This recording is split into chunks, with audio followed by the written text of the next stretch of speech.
Well, viewers, we will be talking about parasympathomimetic drugs or parasympathomimetics. And you know what are parasympathomimetics? Drugs that is going to mimic mean increasing the activity of the parasympathetic division of the autonomic nervous system, which is a part of the peripheral nervous system.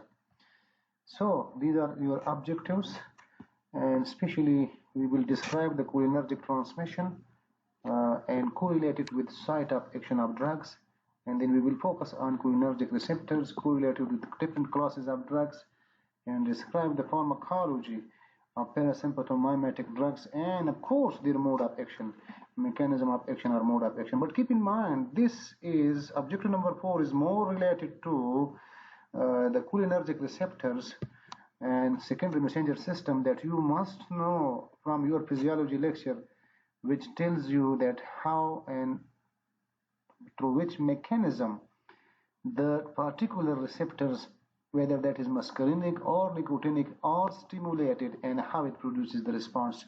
We will be talking about contraindication, pharmacological action, and adverse effects elsewhere in this lecture. So please be with us.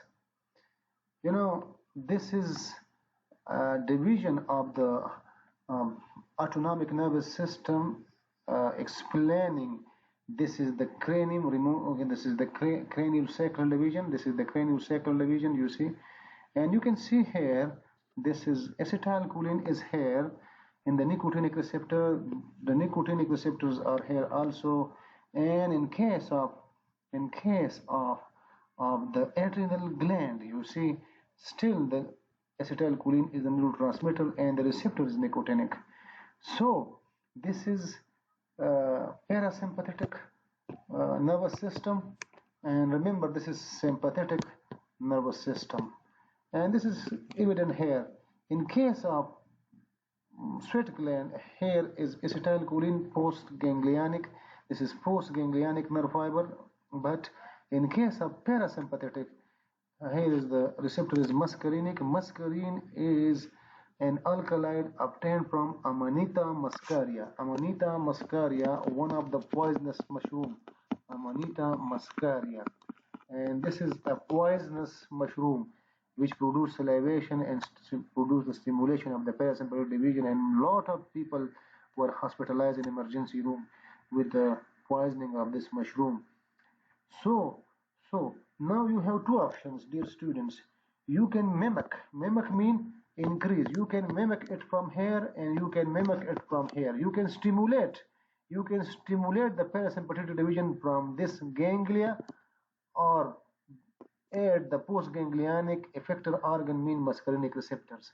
And this is the technical point. This is the technical point that sometimes when you block these receptors, this muscarinic receptor, when you block this muscarinic receptor with the atropine like drugs, then the acetylcholine action will switch toward this sympathetic nicotinic ganglia. Keep in mind and remember, dear students, this sympathetic division of the autonomic nervous system, you see, this is predominant.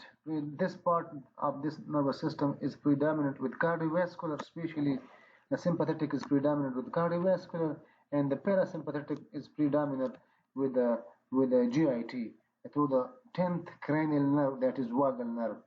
So remember, there is no ganglia in between. This is somatic nervous system, and there is no ganglia in between, and still here the receptor is nicotinic. So if you stimulate the nicotinic receptor, meaning here, or here, thus the cigarette contains nicotine, and the nicotine pharmacology is going to mimic the parasympathetic division of the autonomic nervous system. It's going to mimic the sympathetic division of the autonomic nervous system, and of course the skeletal muscles as well. And that is why all these nerves, innervations, effects are predominant in acute nicotine poisoning. But this is not our lecture. We will be focusing today on parasympathetic stimulating drugs. So you can stimulate it from here through this ganglia, and stimulate it from here, this either muscarinic receptor or the nicotinic receptor. So let me proceed how it works. This diagram, your physiology teacher might have told you in case of parasympathetic division, the ultimate end acetyl, the neurotransmitter is acetylcholine and the receptor is muscarinic. And remember, the SA node is supplied with this, the GI smooth muscle are supplied with this, and the bronchioles are supplied with this, and we will see as we proceed what physiological or pharmacological effects are produced when you stimulate the parasympathetic division of the autonomic nervous system. But you have to recall your physiology lecture. And this is what we discussed in the class. The muscarinic receptors are M1, M2, M3, and M4. 1, 1, 3, and 4. This is odd number. Remember, odd number is associated with the G-quantal protein. And when G-quantal protein are ligands, these are stimulated, so it's going to increase the stimulate the phospholipase C. This will convert the diacylglycerol into an acetyl triphosphate. Phosphoanisotide will be converted into diacylglycerol plus acetyl triphosphate, and this will lead to depolarization of the smooth muscle, and smooth muscle contraction will be there. In case of gland, it will lead to the secretion of the gland that will be increased, and that is why lacrimation is there. In case of M2 receptor and M4 receptor, ligand G inhibitory proteins are there and G not that proteins are there. But remember, they are going to inhibit the adenylyl cyclase enzyme, and this adenylyl cyclase enzyme will hyperpolarize the heart. Therefore, this will decrease the heart rate. Why hyperpolarization means a strong stimulus is required to stimulate the heart. Therefore, it is going to decrease the heart rate. So cardiac inhibition is there. And remember, this is through the stimulation of muscarinic type 2 receptor when acetylcholine will come and attach with this M2 receptor. So what it will does, it will decrease the adenylyl cyclase.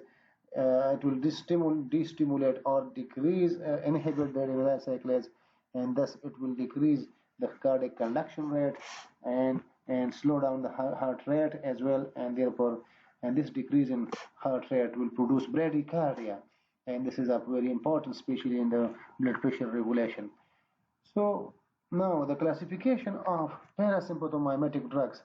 So one may be directly acting and the other may be indirectly acting. Regarding directly and indirectly acting, let me carry you to draw for you. This is parasympathetic nerve endings, and this is effector organ. Let's say these are the receptors available at the postsynaptic nerve endings, and here is the vesicle present in the presynaptic nerve ending, and it contains, let's say, acetylcholine, and you see this choline plus acetyl group. Acetyl group comes from the Krebs cycle. Remember, acetyl group comes from the Krebs cycle, and it synthesizes acetylcholine. Now, when a stimulus comes, stimulus means any energy you give. Just usually written in books as depolarization, that calcium comes inside. So it fuses the vesicle, and once the vesicles are fused, so acetylcholine are released into the vesicle, into this synapse. This gap is called as synapse.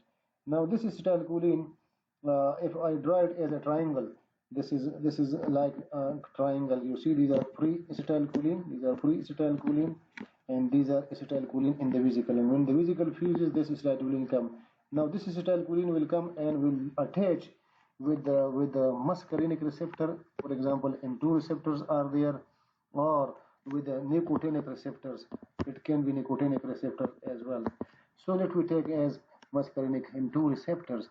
So what will happen? You see, this will stimulate this M2 receptor, and this will produce the decrease in the heart rate. Cardiac inhibition is there.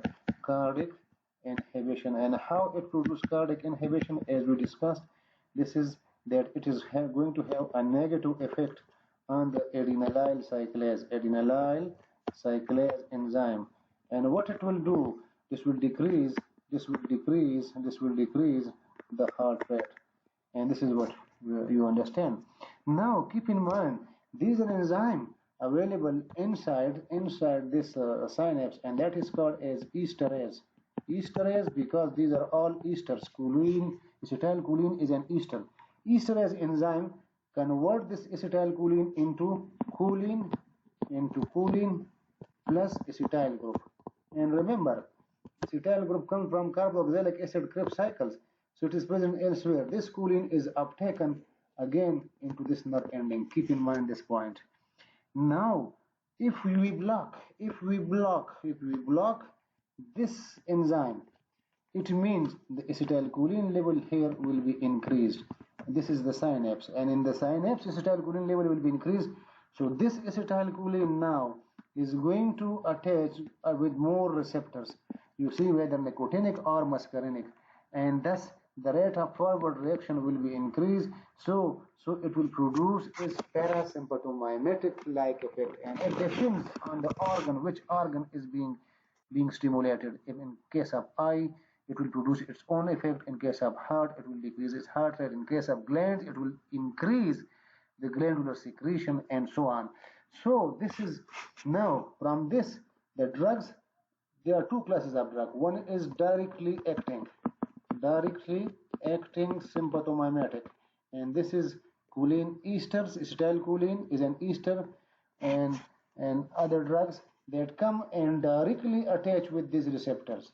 These drugs come and directly stimulate these receptors.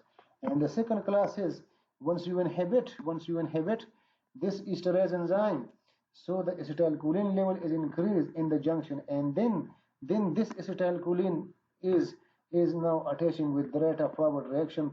So this is indirect. This is indirectly acting drug, indirectly acting sympathomimetic drugs.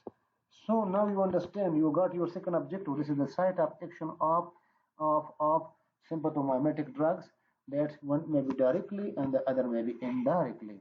But keep in mind, this esterase enzyme inhibition may be reversible or may be irreversible as well.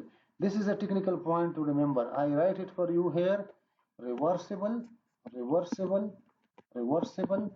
or irreversible. The second is irreversible, IRRE. And organophosphate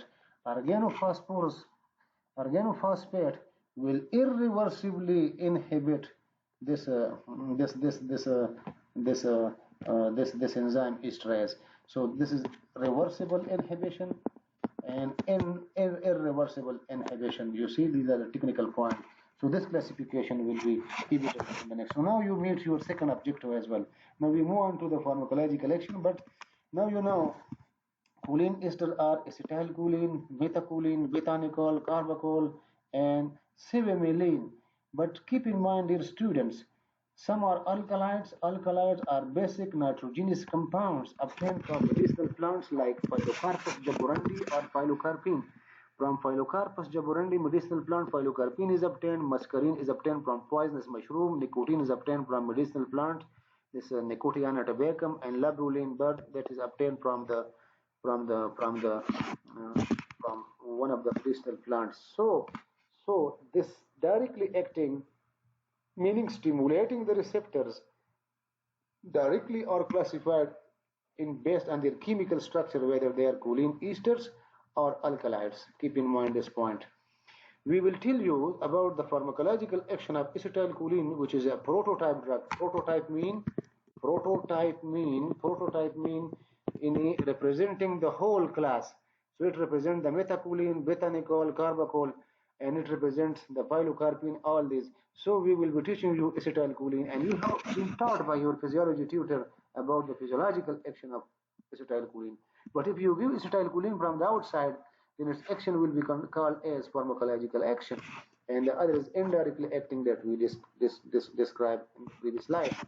Now we take acetylcholine or from the choline esters, and we tell you what is the pharmacokinetic of acetylcholine. Acetylcholine is poorly absorbed. Why poorly absorbed?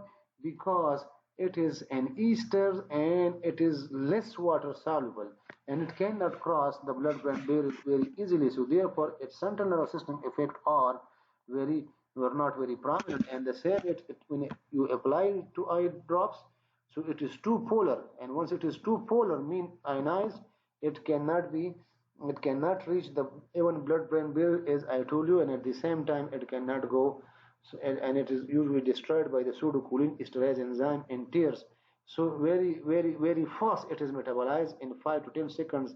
So therefore acetylcholine will not produce its physiological action on the eye. Why? If you give it from the outside. Why? Because it is polar and cannot be.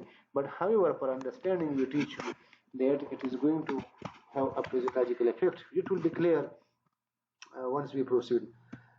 Intravenous acetylcholine, you see, has a very short duration of action, as I said, that is 5 to 10 seconds, and it's very rapidly hydrolyzed by the enzyme cholinesterase in blood. Therefore, acetylcholine is usually not used for therapeutic purpose. This is used for experimental purposes, and that is usually available in dimers, mean two molecules are combined, and that is called as succinylcholine.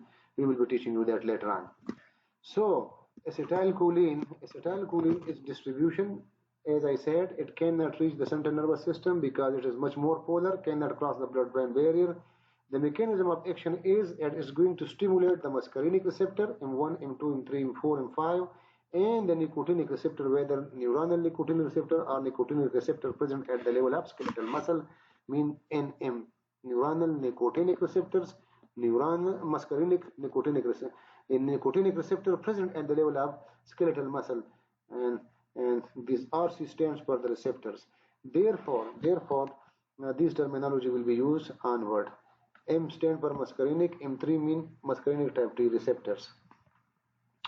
Acetylcholine, you see, when you go, so far as effects are concerned, intravenous injection of acetylcholine produces what? So CNS effects are not there because it cannot cross the blood-brain barrier.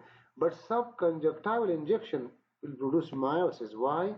Because due to the stimulation of the muscarinic type 3 receptors present in the constrictor pupillary muscles, you see, and this constrictor pupillary muscles is going to lead to meiosis. What will be the effect on the cardiovascular system? As I said in the previous slide, it's going to decrease the heart rate and through the stimulation of M2 receptors. And according to blood vessels, it is going to stimulate the receptors type 3 present, in muscarinic type 3 receptors present. It is going to have an effect on the cyclic guanylyl monophosphate synthesis is increased. It converted its concentration is increased, and therefore it produces a generalized vasodilation, and there are release of the endothelium derived relaxing factors and also produce nitric oxide, and thus this it will produce a fall in blood pressure. If this is a blood pressure recorded on a screen, so you see, for example, if this is 180 mmHg, this level is 180 mmHg, so there is a fall in blood pressure, and this fall in blood pressure, if you administer this to a particular experimental animal, 20 microgram of acetylcholine is administered, so there is a fall in blood pressure. And once you give 2000 microgram of acetylcholine, there is a less fall in blood pressure. The reason is that when you give it in large doses, it is going to stimulate the nicotinic receptor present in the ganglia, neuronal nicotinic receptors. And perhaps, if you recall this, I said in the previous beginning, you see, when you give in large doses acetylcholine, so it is going to stimulate this ganglia of the sympathetic also, because it has nicotinic receptor here, and even nicotinic receptor at the adrenal medulla, you see. So this stimulation will lead to a release, an increase in the epinephrine and norepinephrine level, and this can create, so the cardiovascular heart rate will be increased, and therefore the fall in blood pressure associated with the low dose of acetylcholine is high because of the relaxing effect on the endothelium of the vessel. But when you give higher doses, large doses, then it is going to stimulate what? It is going to stimulate the nicotinic receptor, and this nicotinic receptor is going to compensate this big fall. So therefore, there is a less fall in blood pressure with the large doses of acetylcholine. This is a technical point to remember, and we will discuss this with you in the laboratory, in the parasympathomimetic labs. This is a technical point.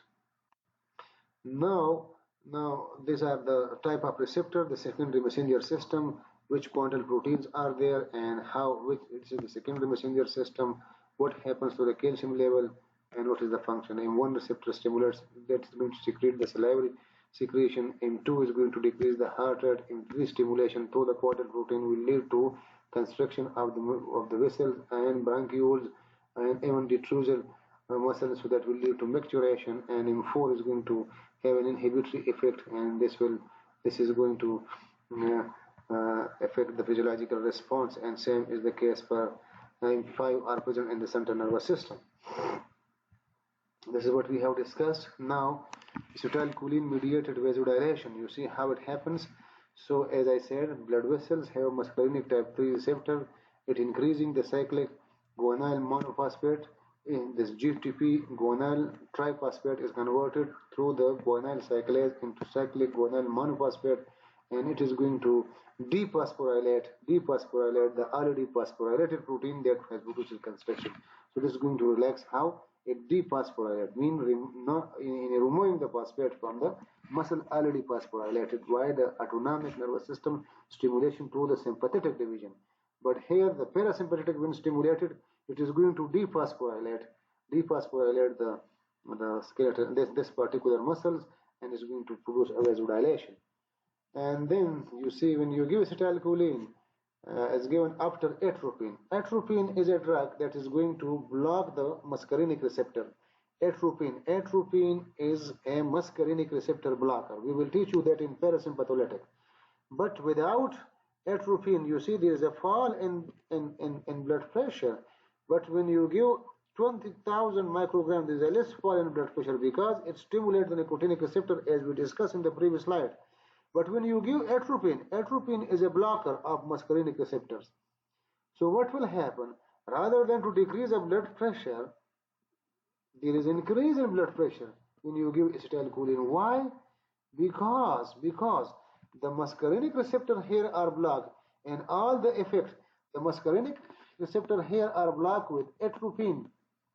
So atropine has blocked all muscarinic receptor, M1, M2, M3, and so on, M5, you see. So what will happen? All the acetylcholine effect will be shifted towards the ganglia, and this shifting of this effect toward the ganglia is going to have a positive effect on increasing the blood pressure. And that is why you see, in the absence of atropine, you see, because of the nicotinic receptor stimulation, since muscarinic receptors are all blocked, then the acetylcholine, all effects are shifted to nicotinic receptor. Therefore, it's going to increase blood pressure. So this is called as acetylcholine reversal in the presence of atropine, muscarinic receptor blocking agent. This is a technical point to remember. Now, the action of acetylcholine is continued. The effect on the respiratory bronchial smooth muscle. Your physiology tutor has told you that stimulation of this will lead to increase in bronchial secretion and bronchoconstriction. On the GIT, this will lead to contraction of the wall and relaxation of the sphincter. Relaxation of the sphincter through the stimulation of M3 receptors, and constriction of the wall will lead to, so this will increase the gastric secretion, salivary secretion is increased. The recording urinary, so the urination will be increased. There will be micturition, a positive effect, and stimulation of the nicotinic receptor present in the muscle will lead to skeletal muscle contraction. Skeletal muscle contraction will be there, as it is mentioned in the neuronal nicotinic nicotinic receptor present at the level of skeletal muscle innervated by the somatic nervous system. So the therapeutic effect of acetylcholine, there is no therapeutic effect because it is metabolized in a very short period of time, so it has no therapeutic uses. All side effects, what are the side effects of acetylcholine? All its effects are side effects because it's going to stimulate the parasympathetic division. It's going to produce sweat gland will produce sweating, you see, and there is it is going to produce sympathetic nervous system if through the nicotinic receptor is stimulated, and it's going to produce, here you see, in case of somatic there is no ganglia, but the stimulation of nicotinic receptor will through the acetylcholine will lead to stimulation of the muscles, skeletal muscles. Now this is, remember, now we finished the pharmacology of acetylcholine. Now we are in directly acting directly acting drugs, and the next drug is methacholine. It is also an ester, and remember, distribution is just like acetylcholine, and duration of action is for 30 minutes, and mechanism of action is stimulation. Its receptors, for example, in the heart, M2 receptors, and it is going to stimulate the M2 receptor and will produce bradycardia. What will be the effects? So stimulation of M2 receptor will lead to a fall in heart rate, and this is associated with bradycardia. And if intravenous or low doses is given, so the cardiac selectivity, it loses its cardiac selectivity, and then the stimulation of other muscarinic receptor are also there, and as I discussed in the acetylcholine physiology and pharmacology.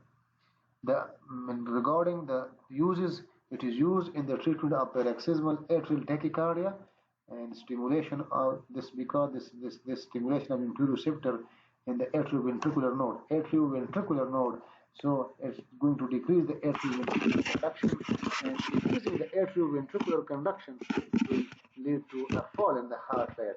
You know, for example, these are the heart, and you know there is SA node and AV node, SA node and AV node. This is SA node, then the atrioventricular node, bundle of S and Purkinje fibers. So what it's going to tell you, it is going to slow down this conduction through this atrioventricular. From the atrioventricular, the conduction is slowed down. So when conduction is slowed down, so cardiac cycle will be completed very late. Therefore, the number of beats of heart per minute will be less, and it will produce bradycardia. So what is important, that methacholine is going to treat paroxysmal atrial tachycardia, but nowadays these drugs are replaced by the calcium channel blocker like diltiazem and verapamil. What will be the side effects? If higher doses are given, this may lead to heart block, hypotension may be there, bradycardia may be there, and bronchoconstriction even may be there. Now, there is Bethanechol and Carbachol in the directly acting drugs, and we have compared this for you. So both of them are choline esters, and this choline ester and the Carbachol is tertiary ammonium compound. Remember, it stimulates, the Carbachol stimulates both muscarinic and nicotinic receptor, whereas Bethanechol primarily stimulates the muscarinic receptor. Keep in mind, this is a technical point. Therefore, it will have more side effects. Carbachol will have more side effects compared to Bethanechol. So this is used regarding the mechanism of action. It increasing the toll of and motility, you see, especially of the GIT. As we said, GIT is predominant with the parasympathetic division of the autonomic nervous system. So therefore, it will going to increase the tone as well as motility of the gastrointestinal smooth muscles, and similarly GIT secretion is increased. They are used in acute gastric dilation, paralytic ileus, post-operative urinary retention, and remember, this is used in the treatment of Carbachol is used in the treatment of glaucoma. What could be the side effect? In low doses, it loses its selectivity and the muscarinic activity. It goes to the nicotinic activity as well. So acetylcholine plus CNS effects of you see there are CNS effects of the carbachol is also there as like that of acetylcholine. So the fifth one is regarding the directly acting. This is Cevimeline, and this Cevimeline drug is a direct muscarinic receptor agonist. Remember, this is taken, and when there is xerostomia, dryness of the mouth, and dryness of the mouth is there, it is usually caused by radiation therapy, especially radiation damage to the salivary gland is there. So what you will do, these drugs is prescribed in the post-radiation therapy or xerostomia, I mean dryness of the mouth, either that is due to the Shorten syndrome or caused by radiation, and this is the drug of choice because it has a very its effect is most primarily predominant on the secretory gland, especially the salivary gland, and this is a very good drug in the management of dryness of the mouth associated with radiation or Shorten syndrome. Remember, dear students, we are now we finished this. Now we are here on the alkaloids and pilocarpine, muscarine, nicotine. We will be teaching you now. So regarding pilocarpine, regarding the alkaloids, you see, natural alkaloids, they are pilocarpine, muscarine, nicotine, labuline, and varenicline. So pilocarpine, we will take pilocarpine, and the source of pilocarpine is an alkaloid obtained from a medicinal plant, Pilocarpus jaborandi, and this is well observed from the site of administration, and it is not metabolized by cholinesterase enzyme at a faster rate, therefore it has a long duration of action, and the mechanism of action is going to stimulate all the muscarinic receptors, and what it will do, it will produce, it will have an effect at the effects are similar to that of acetylcholine, except at the nicotinic muscarinic junction, you see, and the receptor is not, or the activity is not like that of nicotine, rather it will have an acetylcholine like activity, therefore it is used in the ophthalmic preparations for the ophthalmological uses. This drug is used, and you can see it here at the previous slide, when you give 20 microgram acetylcholine and then you give large dose, is a less fall, and when you give atropine, you see, and atropine has blocked this, but when you give pilocarpine, nothing is there, it's the same baseline you see, and after pilocarpine, when you give acetylcholine, the same acetylcholine you see, after pilocarpine, there is no effect, but when after pilocarpine you give the large doses of this acetylcholine, what it will does, that it is going to increase in blood pressure, and what it could be, you see, this is due to that pilocarpine is an alkaloid and is going to mimic and stimulate the cholinergic receptors, as the muscarinic receptor are blocked by atropine, so its action is just like that of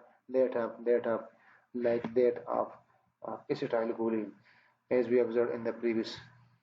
Therefore, effect on the eye, it is going to decrease the intraocular pressure, and through the M3 receptors present in the constructor pupillary muscle, meiosis will be there, widening of the angle of the anterior chambers and increasing the aqueous drainage.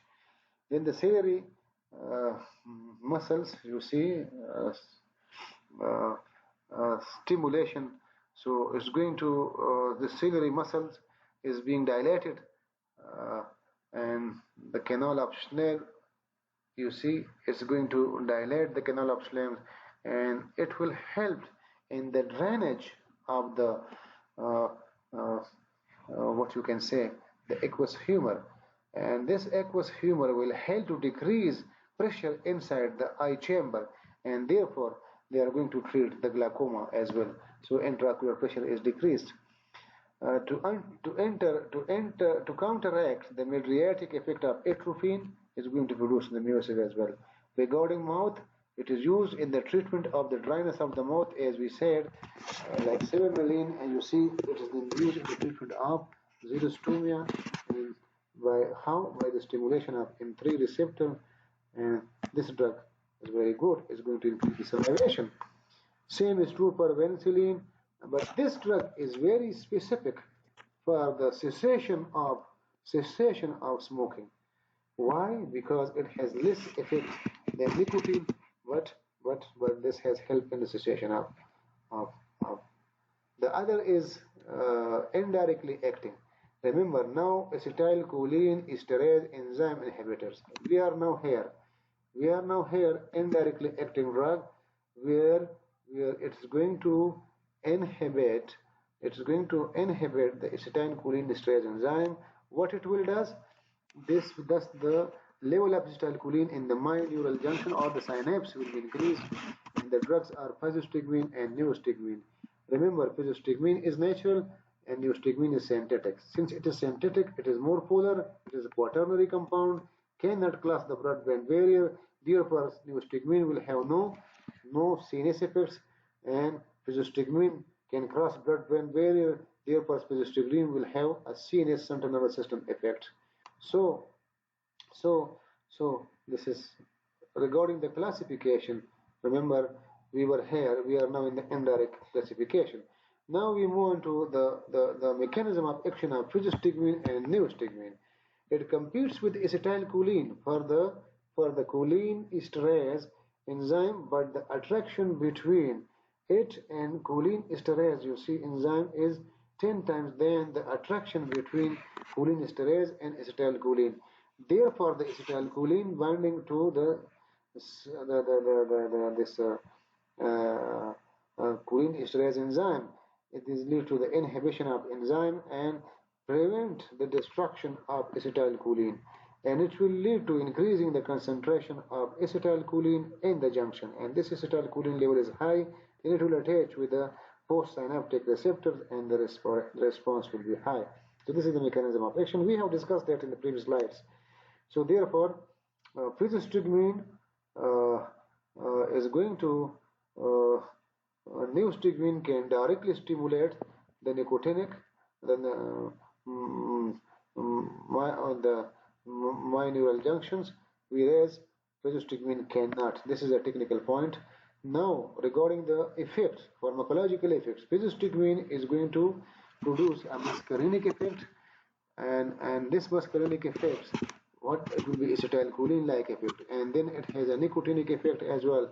But this, regarding the CNS, it can cross the blood-brain barrier. There will be CNS effect, and here CNS effects, especially in the neostigmine, are not there.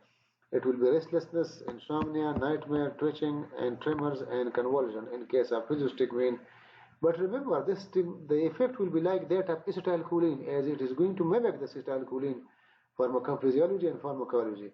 So the uses of physostigmine, it is used in the atropine poisoning, tricyclic antidepressant toxicity, Alzheimer's diseases, because in Alzheimer's diseases, at the level of central nervous system, the acetylcholine effect is decreased.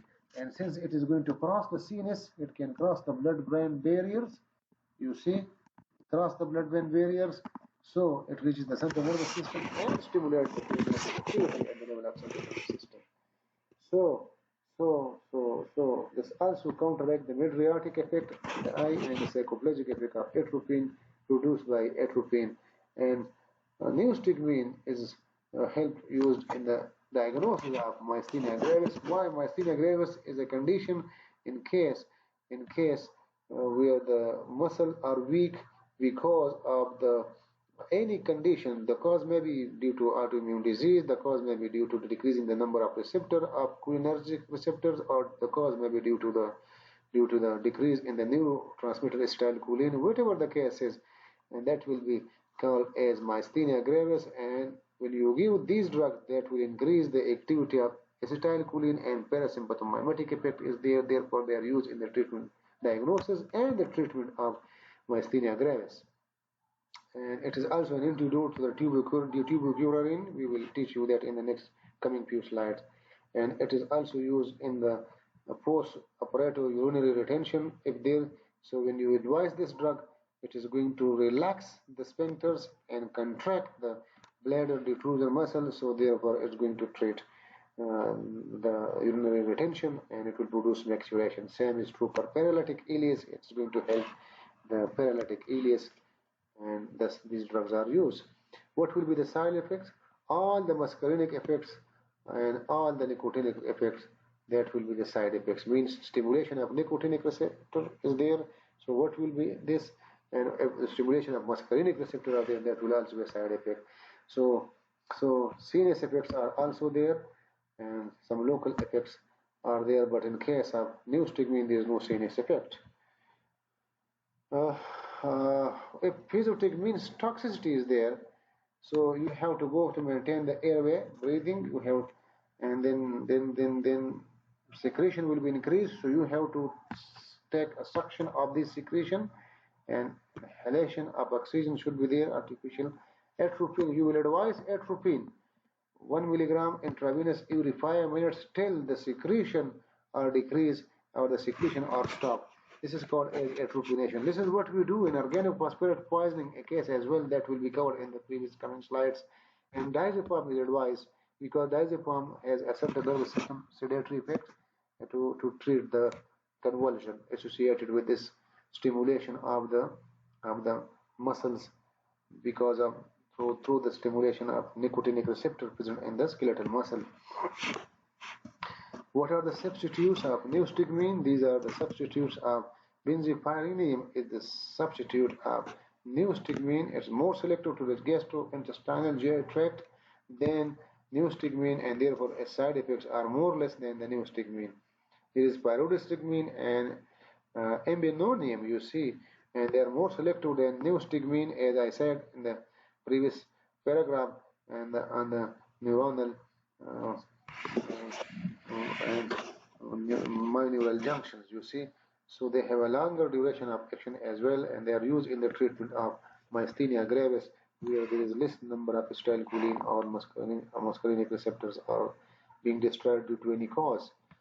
So there is another atropine is there, is more selective on this junction, and neostigmine and has very short duration of action for 5 minutes. That is why these drugs are used, preferred, especially in the diagnosis of myasthenia gravis, because the effects are not prolonged, and if the patient condition is relieved, patient is observed. So because of the parasympathomimetic activity, if the patient condition myasthenia or the asthenia of the muscle is relieved, it means it helps in the diagnosis of the myasthenia gravis. These are all other drugs, galantamine, that centrally acting cholinesterase inhibitors. They can cross the blood-brain barrier, and they are very good drug in the treatment of Alzheimer's diseases. But this drug is notorious. Tecrine is notorious for hepatotoxicity. This is something related to recall. Remember, if there may be irreversible cholinesterase inhibition, as I said in the beginning slides, if it is irreversibly inhibited, and the organophosphorus compounds comes and they irreversibly inhibits, like nerve gases, this modern warfare, biological warfare, these gases are used, and they are also used as insect killer, parathion, malathion, you see, and ethyl pyrophosphate, and these drugs irreversibly inhibit the cholinesterase. So what will happen? When your patient take this, and patient will come to you with increasing the activity of parasympathetic division of the autonomic nervous system, there will be lacrimation, there will be bradycardia, there will be what you can say micturition. All the parasympathetic division of the autonomic nervous system will be stimulated, and therefore we will teach you in the next slide the signs and symptoms of organophosphate poisoning. But clinically, some of these drugs are used. For example, malathion is used in the treatment of scabies, and metrophenate is used in the treatment of a particular disease caused by the schistosoma, hematobium, a urinary blood fluke. You see, these drugs are used. But nevertheless, ecothyphate is used as a meiotic agent. Meiotic mean is going to stimulate this particular muscles in the and the pupil size is decreased. And remember, the drainage of the aqueous humor is increased through the canal of Schlemm, so therefore it is used in the treatment of glaucoma. So let me go. We are here now in organophosphate. We are in the slides. In the indirectly acting, irreversibly acting, these organophosphate. Now Now, the organophosphorus compounds pharmacokinetics, they are highly lipophilic, therefore they can absorb to the skins. Their distribution to the brain is very easy, and it can cross the blood-brain barrier. Therefore, CNS effects is very predominant. So what had happened? It is going to irreversibly inhibit the cholinesterase enzyme. And remember, the initial 12 hours are very important. In initial 12 hours, the enzymes you see uh, is being phosphorylated, and if it is permanently phosphorylated, then then that enzyme will take 3 weeks, and sometime it will take much more times, and these 3 months for true cholinesterase to reactivate. Therefore, the initial first 12 hours are very important, because in that the aging of enzyme means that it is permanently phosphorylated, and this enzyme, this pseudocholine, this cholinesterase enzyme cannot be reactivated up to 12 hours. Therefore, there is a drug like pilocarpine or oximes are used to reactivate these enzymes, because if 12 hours happens, then the enzymes plus the organophosphate compounds is permanent, then it can be very dangerous, because it's going to stimulate the GI, so there will be diarrhea, and it's going to stimulate the genitourinary, mean there will be maturation. The meiosis will be there, and the heart bradycardia will be there, heart rate will be slow, blood pressure will be going down, there will be hypotension, and this will be an emergency. You see, CNS is crossed because of high lipophilicity, there will be CNS irritability, there will be convulsion, there will be lacrimation, salivation, sweating, and all this will contribute further to a fallen blood pressure, and this will be an emergency, hypotension, hypovolemic shock, and along with this stimulation of all these receptors. This is called as dumbbells. Dumbbells mean how D stand for diarrhea, U for urination. You can remember this by these metaphors. So the aging up enzyme is very important. As I said, the initial first 12 hours are very important. So what is the treatment of organophosphate poisoning? So just remove the clothes from the person, and then stomach wash, suction of secretion from this airways passages, artificial respiration, and give atropination. Give atropination. Injection of one atropine 1 milligram or 2 milligram given each 5 to 10 minutes, and observe the patient till the salivation stops. This is called as atropination. And remember, when the people will dilate, becoming dilates, it means the atropine has worked. And tachycardia is observed, it means heart rate is increased. So atropine, you will give continuously atropine till you observe that the people are dilated of the patient, or the heart rate is increased. Remember, there may be give diazepam to control convulsion, and give oxime to reactivate the enzyme from further aging. Nevertheless, these pyridoxime are drugs, oximes are drugs that will reactivate the cholinesterase enzyme, and if it is less than 12 hours, then it will be extremely dangerous to manage. In summary, the receptor may be M1, M2, M3, M4, and M5, and each have working through this G protein, coupled protein ligand, through this secondary messenger system, producing its relevant physiological effects or pharmacological response. This is what your physiology tutor has cleared with you. Thus, any agent that's going to mimic the activity of all these muscarinic receptors will produce a parasympathomimetic-like activity. And above all, when we discuss that with you, so acetylcholine will stimulate the nicotinic receptors, and as well as the muscarinic receptor present at the level of nicotinic ganglia, as well as at the level of effector organ at the postsynaptic parasympathetic division of the autonomic nervous system. So the overall effect will be as we discussed. I hope now you understand. Thank you very much.